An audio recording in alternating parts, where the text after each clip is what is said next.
जय श्री कृष्णा। गोवर्धन लीला और इंद्र के समर्पण के बाद वृंदावन में सब कुछ शांत और मंगलमय था। ग्वाले और गोपियां अपने दैनिक कार्यों में व्यस्त थे, लेकिन नियति यानी डेस्टिनी ने नंद बाबा के लिए एक नई लीला रची थी। कार्तिक मास की शुक्ल पक्ष थी। नंद बाबा ने एकादशी का व्रत रखा था।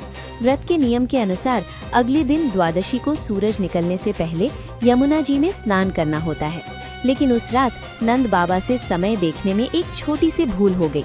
अभी पूरी तरह सुबह नहीं हुई थी, घोर अंधेरा था। ये समय ब्रह्म मुहूर्त नहीं बल्कि आसुरी वेला था। नंद बाबा भक्ति में लीन उस अंधेरी रात में अकेले ही यमुना तट पर पहुंच गए। नदी का पानी शांत था, पर उस खामोशी में एक खतरा छिपा था।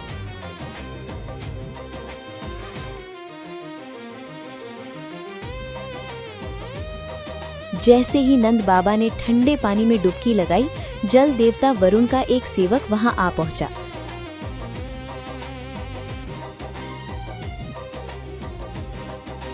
उसने सोचा कि ये कोई साधारण मनुष्य है जो नियम तोड़कर आसुरी वेला में नदी को अशुद्ध कर रहा है। बिना कुछ पूछे उस सेवक ने पानी के अंदर से नंद बाबा का पैर पकड़ लिया। नंद बाबा घबरा गए। उन्होंने ऊपर आने की कोशिश की, लेकिन कोई अदृश्य शक्ति उन्हें गहराई में खींचती जा रही थी। वो चिल्लाए, कृष्णा कृष्णा मुझे बचाओ, लेकिन उनकी आवाज पानी के बुलबुलों में घुट कर रह गई। देखते ही देखते नंद बाबा नदी के तल में गायब हो गए। किनारे पर खड़े कुछ ग्वालों ने ये दृश्य देख लिया। पानी में हाँ वो नीला हाथ, डर लगता है, चिल्लाओ बाबा को बताओ। वो भागते हुए कृष्ण के पास गए और रोते हुए बोले, कान्हा अनर्थ हो गया, कोई जल दैत्य बाबा को खींच कर ले गया है। ये सुनते ही कृष्ण की आंखों में एक तेज चमक आ गई। वो समझ गए कि ये वरुण देव के सेवक की गलती है। पिता के प्रेम और भक्तों की रक्षा के लिए कृष्ण ने एक पल भी व्यर्थ नहीं किया। उन्होंने यमुना जी के किनारे से एक लंबी छलांग लगाई। धड़ाम! भगवान कृष्ण अब पानी के अंदर उस दूसरी दुनिया की ओर बढ़ रहे थे जिसे वरुण लोक कहा जाता है। पानी के अंदर का दृश्य अद्भुत था। कृष्ण तेजी से नीचे जा रहे थे। वहां गहरे नीले पानी में चमकदार मोती, रंगीन मछलियां और दिव्य रोशनी थी। कुछ ही देर में कृष्ण वरुण लोक के द्वार पर पहुंचे। वरुण लोक हीरों और नीलम से बना एक विशाल महल था। वहां की दीवारें कांच की तरह ट्रांसपेरेंट थीं। वरुण देव अपने सिंहासन पर बैठे थे और उनके सेवक नंद बाबा को बंदी बनाकर उनके सामने खड़ा कर रहे थे। नंद बाबा डर से कांप रहे थे। उन्हें समझ नहीं आ रहा था कि वो कहाँ है। तभी वहां कृष्ण का आगमन हुआ। कृष्ण के आते ही पूरा वरुण लोक सुनहरी रोशनी से जगमगा उठा। वरुण देव ने जब देखा कि उनके सामने कोई साधारण बालक नहीं बल्कि स्वयं त्रिलोकी नाथ खड़े हैं, तो उनके होश उड़ गए। वो तुरंत अपने सिंहासन से उठे और दौड़कर कृष्ण के चरणों में गिर पड़े। वरुण देव ने हाथ जोड़कर कहा, हे प्रभु, मेरे मूर्ख सेवक ने आपके पिता को लाकर घोर अपराध किया। वो आपको पहचान नहीं सका, मुझे क्षमा करें। आप तो सृष्टि के कण कण में बसे हैं। वरुण देव ने कृष्ण और नंद बाबा की भरी सभा में पूजा की। उन्हें दिव्य वस्त्र और उपहार भेंट किए। नंद बाबा ये सब देखकर हैरान थे। उन्होंने सोचा, मेरा लल्ला, मेरा छोटा सा कान्हा जिसे मैं रोज डांटता हूँ, उसके सामने ये बड़े बड़े देवता भी झुक रहे हैं।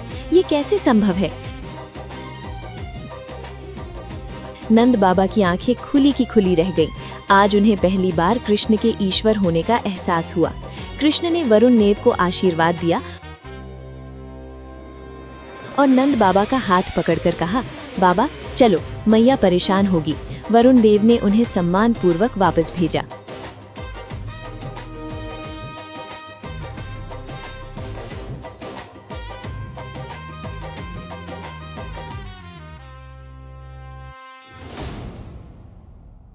कुछ ही देर में यमुना के पानी से कृष्ण और नंद बाबा बाहर निकले। ब्रजवासी उन्हें देखकर खुशी से नाचने लगे, लेकिन नंद बाबा शांत थे। वो गहरे चिंतन में थे। उन्होंने गांव वालों को बताया, अरे ग्वालों, तुम्हें पता है वहां क्या हुआ? जल के देवता वरुण ने मेरे कृष्ण की पूजा की। वो इसे भगवान मान रहे थे। हमारा कान्हा कोई साधारण बालक नहीं है।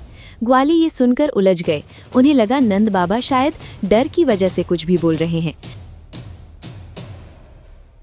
कृष्ण ने देखा कि ग्वालों के मन में अभी भी संदेह है। तब कृष्ण ने सोचा, इन्हें मेरा असली धाम वैकुंठ दिखाना ही पड़ेगा।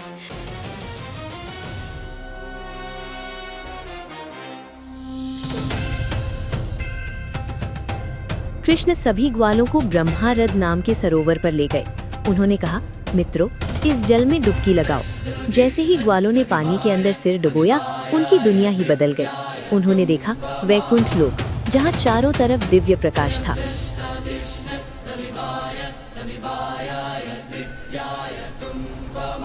हजारों सूरजों की रोशनी थी, पर आंखों को चुभ नहीं रही थी। वहां उन्होंने देखा कि चतुर्भुज यानी 4 आर्म्ड नारायण शेष शैया पर विराजमान हैं और लक्ष्मी जी उनके चरण दबा रही हैं।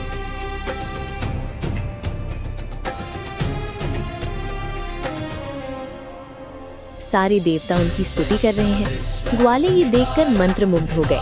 उन्हें परम शांति का अनुभव हुआ।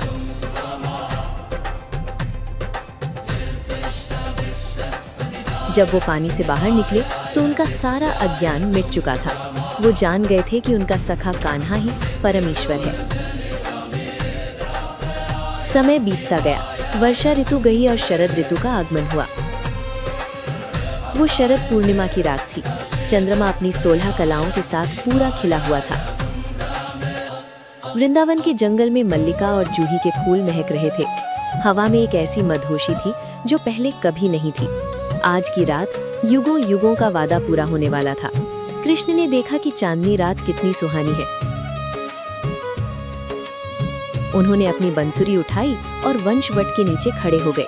उन्होंने बंसी अपने होठों से लगाई और एक क्लीन बीज मंत्र वाली धुन छेड़ी।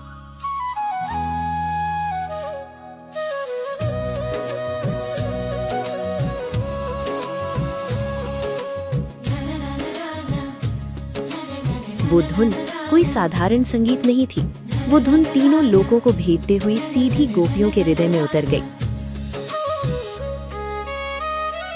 वो धुन उनका नाम पुकार रही थी। गोपियां जो अपने घरों में काम कर रही थी, कोई दूध उबाल रही थी, कोई अपने बच्चे को खिला रही थी, कोई श्रृंगार कर रही थी। बंसी की आवाज सुनते ही सब कुछ भूल गई। उन पर कृष्ण प्रेम का ऐसा नशा छाया कि वो सुध-बुध खो बैठी। जिस गोपी के हाथ में जो काम था उसने वही छोड़ दिया। जो खाना बना रही थी उसने चूल्हा जलता छोड़ दिया। जो काजल लगा रही थी उसने आधा श्रृंगार छोड़ दिया। उन्हें न पति का डर था न समाज की लज्जा। नहीं, मुझे जाने दो। वो बस उस बंसी की दिशा में भागने लगी, जैसे नदियां सागर से मिलने के लिए दौड़ती हैं। रास्ते में उनके पतियों और भाइयों ने रोका, अरे इतनी रात को कहाँ जा रही हो? लेकिन गोपियों को कुछ सुनाई नहीं दिया। उनकी आत्मा कृष्ण से जुड़ चुकी थी। हजारों गोपियां सफेद और पीले वस्त्र पहने वृंदावन के घने जंगल की ओर दौड़ पड़ी। जब सारी गोपियां यमुना किनारे वंशवट पर पहुंची तो उन्होंने देखा त्रिभंगा ललित रूप में कृष्ण मुस्कुरा रहे हैं। उनके चेहरे का तेज चंद्रमा से भी ज्यादा था।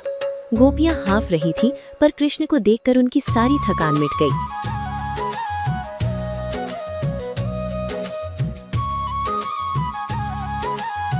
लेकिन कृष्ण ने उनका स्वागत नहीं किया, बल्कि उनकी परीक्षा ली। कृष्ण ने कहा, स्वागत है देवियों, पर इतनी घोर रात में तुम यहाँ क्यों आई हो? क्या तुम्हें डर नहीं लगता? जंगल में जंगली जानवर हैं और तुम्हारे पति और बच्चे घर पर इंतजार कर रहे होंगे। एक स्त्री का धर्म है अपने पति की सेवा करना। जाओ, वापस लौट जाओ। कृष्ण की ये कठोर शब्द सुनकर गोपियों का दिल टूट गया। वो तो अपना सब कुछ त्याग कर आई थी। उनकी आंखों से आंसू बहने लगे। उन्होंने जमीन पर पैर पटक कर कहा, हे गोविंदा, ऐसी निठुर बातें मत करो। हमने तुम्हारे लिए संसार छोड़ा है। हमारे मन को तुमने चुरा लिया है। अब ये वापस घर कैसे जा सकता है? जैसे शरीर बिना आत्मा के नहीं रह सकता, वैसे हम तुम्हारे बिना नहीं रह सकती। गोपियों का ये निश्चल प्रेम देखकर कृष्ण पिघल गए। उनकी परीक्षा पूरी हुई। कृष्ण ने मुस्कुराकर कहा, मैं तो बस तुम्हारे भाव को परख रहा था। तुम्हारा प्रेम संसार के सभी बंधनों से ऊपर है।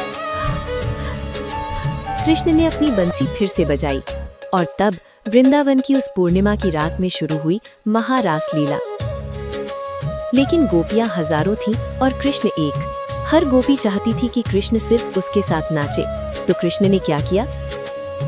हर गोपी के साथ उन्होंने योग माया से अपने आप को हजारों रूपों में बांट दिया।